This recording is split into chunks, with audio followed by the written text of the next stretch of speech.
Merhaba dostlar, kanalıma hoş geldiniz. Gezgin Şef Birol'un kanalına. Nasılsınız, iyi misiniz? Şükür ben de iyiyim. Hepinize hayırlı Ramazanlar, hayırlı oruçlar sevgili dostlar. Arkadaşlar sizi çok güzel bir yere getirdim. Ayvalık'tayız, Cunda Adası'ndayız. Gerçekten çok heyecanlıyım. Hayat boyu daha ilk defa geliyorum. Şöyle denizi falan güzel. Şöyle denizde görebilirsiniz. Harika bir denizi var. Şimdi şehir merkezine gideceğiz. Orayı tanıtacağım size. Haydi tanıtayım, gidelim.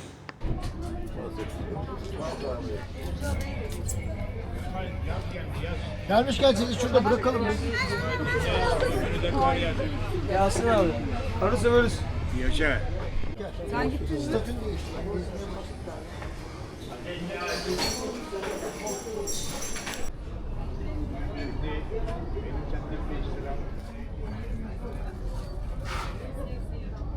Merhaba, Gezgin Şef Birol.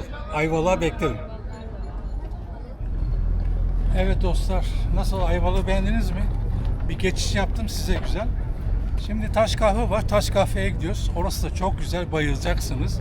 Onun gibi nice yerler var Ayvalık Cunda Adası'nda. Gezip dolaşacağız. Hadi gezelim şöyle. Evet arkadaşlar, bugün Taş Kahve'deyiz. Şöyle eski bir yapı, gördüğünüz gibi. Şöyle göründüğü gibi yapı. Harika bir yer. Kahvesi meşhur burası. Dibek kahvesi var. Şu an tadilatta. Sonra geliriz gene. Arkadaşlar Cunda Adası'ndayız. Bakın balıkları komple. Balık kaynıyor burası. Şurada da var. Şöyle boydan boya gidiyor. Burası kordon boyu böyle. Göründüğü gibi. Balıkçılar var. Sahil güvenlik burada. Küçük büyüklü yatlar var. Böyle. Evet, balıklar da yüzüyor. Ekmeğin peşinde onlar da. Arkadaşlar Taş Kahve'yi çektik ama şu an tadilatta. Orada bir dibek kahvesi vardı eski. Yüzyılların dibek kahvesi. Orada dövüyorlar kahveyi. Ondan sonra orada yapıyorlar. Çok güzel bir kahvesi oluyor. El yapımı. Evet. Şöyle. Arkadaşlar Cunda Adası'ndayız. Gerçekten çok güzel. Şöyle bir sokağa geldik. Harika bir sokak. Evleri böyle gördüğünüz gibi çok güzel bir evleri var. Cunda Adası'nın evleri gerçekten harika. Şimdi Rahmi Koç Müzesi'ne gidiyoruz. İlerliyoruz. Böyle. Arkadaşlar binalar hep taş bina. Hep kafe olmuş. Kafe yapmışlar. Bildiğiniz gibi Birinci Dünya Savaşı'nda olmadan önce burada Rumlar yaşardı. Ondan sonra Birinci Dünya Savaşı'ndan sonra çoğu gitti. Türkler yerleşti buraya. Türkiye'den yerleştiler. Normalde çok güzel bir yer. Cunda Adası. Şöyle sokakları var. Eski evleri var gerçekten. Şu da bir taş ev ama çok eski.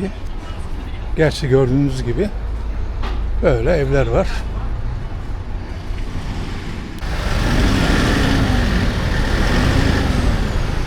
Arkadaşlar şimdi bir yere girdik. Gerçekten güzel bir ekmekçiye geldik. Eski bir ekmekçiye benziyor. Abi hayırlı işler. Nasılsın? Merhaba. Sağ ol Halit'im. Geziyoruz da. Şeyi soracağım. Rahmi Koç Müzesi nerede abi? İleride mi? Müze mi? Ha. Abi sağdan devam edin. 4. sokaktan yukarı çıkıyor. Müze. Evet. Rahmi Koç Müzesi'ne gidiyoruz. Orada da kilise var. Rumlardan kalma. Orayı da gösterdikten sonra devam ediyoruz. Evlerin güzelliği gerçekten Rumlardan, Yunanlardan kalma evler. Şöyle göstereyim. Hakikaten çok güzel. Çoğunlukla restoran yapmışlar. Kahve yapmışlar.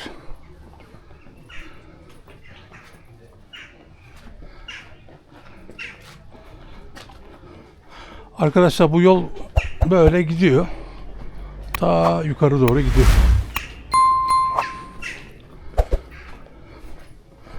Gerçekten çok beğendim ben. Güzel. Ben de ilk defa geliyorum buraya. Gelirseniz aşağı yukarı İzmir'den 130 kilometre. 2 saate yakın sürüyor yani. 150 kilometre falan.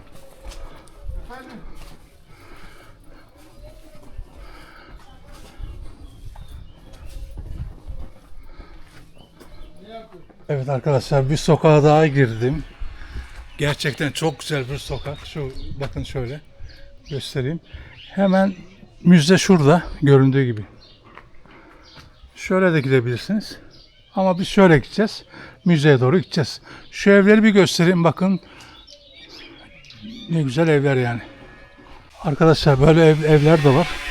Bakın, köşk gibi büyük evler. Tadilatta şu an bunlar yapılıyor yani. Arkadaşlar, Ayvalık'ın, Cunta Adası'nın en dar sokağı şöyle göründüğü gibi. Hakikaten çok dar ama evleri muhteşem. Böyle evleri var. Güzel. Evet arkadaşlar, şöyle göstereyim. Cunta Adası'ndayız. Şöyle Rahmi Koç Müzesi'ne geldik. Ama burası bir kilise arkadaşlar. Taksiyanis Kilisesi Rahmi Koç tarafından yapılmış. Hani tadilatı olmuş. Kilise 1873 yılında inşa edilmiş arkadaşlar. Kilise 1873 yılında inşa edilmiş Rumlar tarafından. 2011'de de Rahmi Koç tarafından restorese edilmiş burası. Şimdi içeri gireceğiz. Ücretli ama ben vermeyeceğim gibi. Çünkü kartım var. Bir de içerisini dolaşalım, görelim. Güzel. Şöyle güzel bir binaya benziyor. Bir de içerisini görelim arkadaşlar. Evet arkadaşlar, gördüğünüz gibi Rahmi Koç müzeyim. Buradan giriş burası. Buradan gireceğiz. Evet, içeri girdik. Normalde bir kilise. Şöyle şandamlar zaten bizi karşılıyor. İçeri girelim şöyle. Harika burada. Ne bunlar? Python. Evet. Şöyle. Rahmi Koç Müzesi. Şöyle arabalar, eski tip. Şöyle bir dalgıç elbisesi. Güzel. Eski buharlı arabalar o zamanki yıllarda. Şöyle bir dümen görüyorsunuz. Harika. Ondan sonracığıma tekneler burada. Burası Cunta Adası Rahmi Koç Müzesi. Şöyle göründüğü gibi gezmeye devam ediyoruz. Gerçekten görecek bir yer arkadaşlar. Tavsiye ederim. Muhakkak gelin. Gelin, çıkın gelin. Eski buharlı trenler maketlerini yapmışlar şöyle. Güzel denizaltılar, yatlar, kotralar böyle. Bu da eski para makinesi. Böyle çeviriyorsunuz buradan. Hemen yazıyorsunuz. Herhalde kaç yıllarından kalma? 1900 yıllarından sonra diyelim. Evet, zaten burada yazıyormuş. Evet, dediğim gibi 1900'lerde arkadaşlar yapılma. Şöyle. Bu da buharlı bir piston. Gördüğünüz gibi gemi pistonu. Jeneratör olarak da kullanılabilir burada. Eski faytonlar. Şöyle. Eski kaç yılı bu? 1900 yıllardan sonra çıkma arabalar. Evet. Bu da bir jeneratör arkadaşlar. Bu gördüğünüz bir jeneratör. Gördüğünüz gibi arkada dinamosu var. Önde de çarkı var. Döndükçe buharla çalışıyor tahminim edelim. Döndükçe şu elektrik üretiyor. Eski motorlar gene bakın 1900'den sonra. Ondan sonracığıma buralarda neler var bakalım. Buralarda da ilaç sektörü arkadaşlar. İlaç sektörü, enjektörler, haplar. Burada böyle. Dediğim gibi burası bir kiliseydi. Rahmi Koç tarafından 2000 kaçta yapıldı? 11'de restorese yapıldı. Normalde bir kilise. Evet, gördüğünüz gibi bakın. Şöyle. Şöyle. Bir de tavanı göstereyim. İsterseniz bir de yukarı çıkalım. Bakalım yukarıda neler var. Burası güzel gerçekten. Arkadaşlar şöyle bir yürüyelim bakalım. Şöyle aşağıda küpler var. Bir kazı olmuş. Çökmesin bu.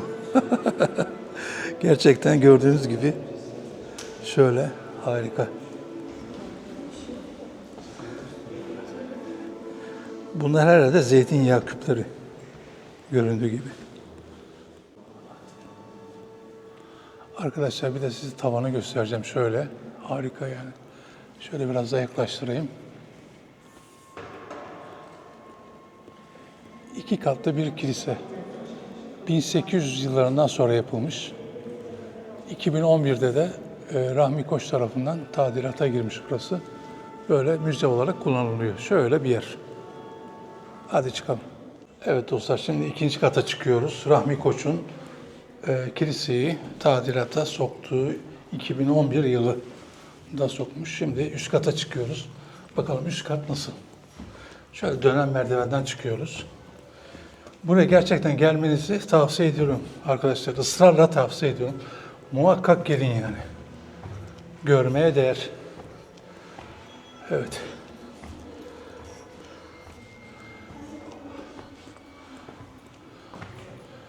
Evet, şöyle çıktık.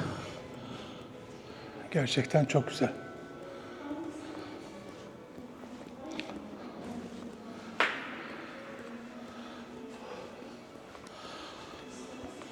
Arkadaşlar üst kattayız. Şöyle alt katı gösteriyorum. Şöyle göründüğü gibi. Üst katta böyle çok güzel işlemeler var, el yapımı. 1800 yıllarından sonra burası yapılmış. Rumlar tarafından yapılmış. Evet. Burada da maketler var, göründüğü gibi. Şöyle. Evet. Şöyle de maketler, gemiler, tekneler, kotralar yapılmış. Şurada da var. Kara kara atlamak istemiyorum size. Bu da bir kuş kafesi. Şöyle göründüğü gibi. Hakikaten güzel.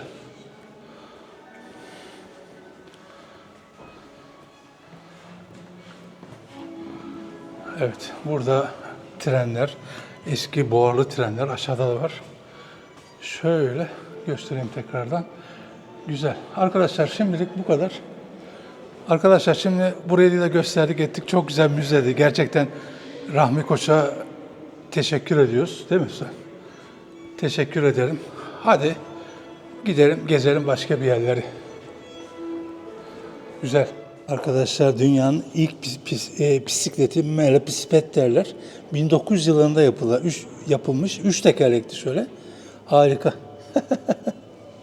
Şöyle bir traktörümüz var. 1900 model. İçeride oraya şöyle göstereyim. Şöyle bir traktör. Arkadaşlar müzeden çıktık. Şöyle bir caddeyi göstereceğim size. Evleri görüyorsunuz mu? Çok eski. Gerçekten harika ya. Eski Rum evleri bunlar. Orijinalliğini korumuş yani. Böyle bakın görüyorsunuz mu? Eski Rum evleri hep. Harika ya. Otel de var. Junta Oteli burada. Değişik değişik pansiyonlar, oteller var yani. Bütçenize göre kalabilirsiniz. Şimdi yukarı doğru gidiyoruz. Eski Rum evleri bunlar. Orijinalini korumuş. Şöyle sokakları gerçekten dar ve güzel, temiz. Böyle kare taşlı. Yürürken dikkat edin düşmeyesiniz. Evleri de bir göstereyim. Şu evde çok güzelmiş, bakımlı. Harika. Şöyle göstereyim evleri. Gerçekten iyi.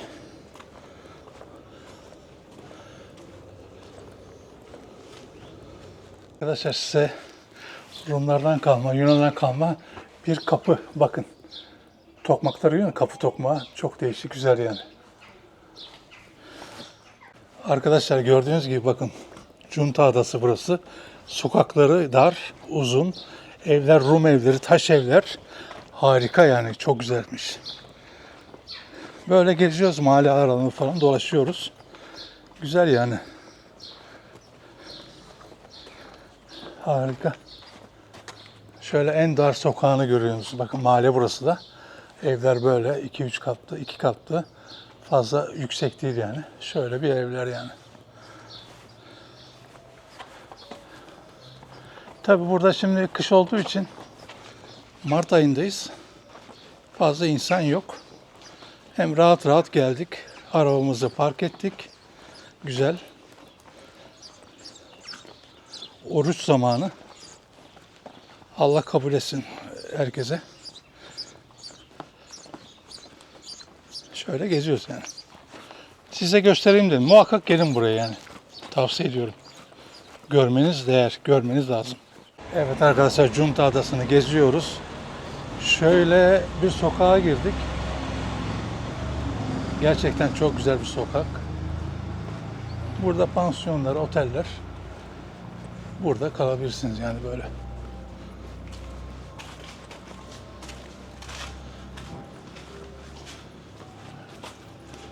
Gerçekten çok güzelmiş. Harika. Tabii böyle de eski yapılar var. Onlar da tamir görüyor. Atölye, patika, bilmem işler yapılır diyor. Ekseri otel ya, otel pansiyon. Bu sokak. Şöyle bir de geriden göstereyim. Şöyle göründüğü gibi. Güzel. Gerçekten Cunta Adası'nın sokakları harika.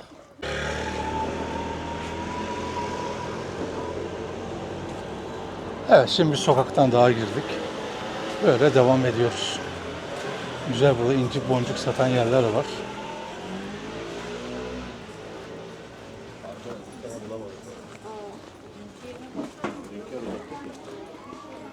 Evet. Burada da bujiteri satıyorlar. Bu yapıldı.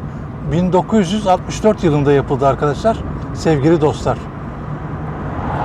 Gördüğünüz gibi 1964 yılında ilk Türkiye'nin Boğaz Köprüsü gördüğünüz gibi Cunta Adası'nda. Böyle şimdi üstünden geçiyoruz.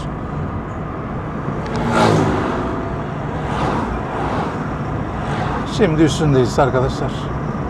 Türkiye'nin ilk Boğaz Köprüsü göründüğü gibi. Evet. Kanalıma abone olmayı unutmayın. Yakında şu Ramazan geçsin. Yakında Türkiye ve dünya turunu yapmaya başlayacağız.